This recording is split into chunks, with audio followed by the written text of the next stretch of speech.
Աստծո զորավորաչը նրանց պահապան եւ սիրով վայելեք այս բանաստեղծությունը։ Անտառներում մաշնան թափուր երբ թաց խավարն էր իջնում, երբ դաշտերում մերկ ու տխուր ցուրտ քամին էր շառաչում, ամեն անգամ զգում եմ նոր զրույցն այս խեղճ պառավ մոր եւ խորհում եմ, թե արդյոք ուր մեզնից մոտիկ կամ հեռուն որ անտերունջ ձերքին հիմա չարի ձերքն է հարվածում։ Չգիտեմ սպոջան, երբ եւ որ շենում իրեն որդու հարսիքով մի խեղճ պառավ մայր էր կենում, ծանր ականջ կույր աչքով, ոտու ձերքից ընկած անճար հաց չտային չեր ուզում, եւ որն ամբողջ նրանց համար աղոթքներ էր մրմնջում։ Ով ասում էր, հարսն ամեն օր մերդ բեռ էին վրա, բանս թողած օրը բոլոր փեշն եմ բռնել ես նրա։ Աչքան կուշտ իշքան որ տամ միշտ անեց կբերանին, նստել է մեր շնչի վրա տար, կորցրու ազատվիմ։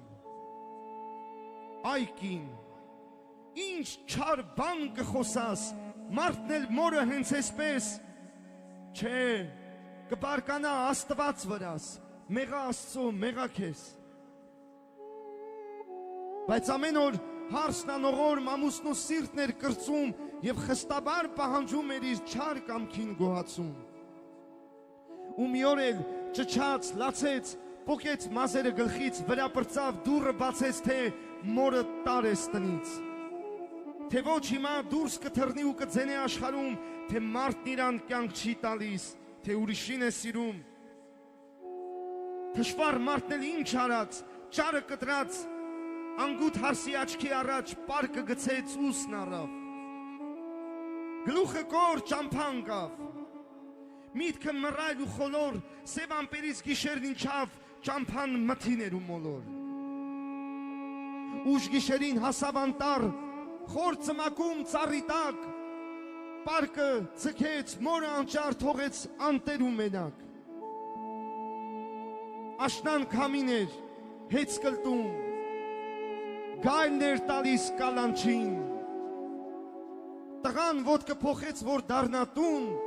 մոր ձայնը հասավ ականջին։ Երթաս բարով, տղաս Աստված քեզ հետ,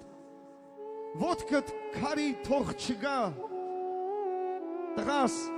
վերցրու պարկը քեզ հետ, պարկը տանը պետք կգա։ Շնորհակալություն ուշադրության համար, մերսի։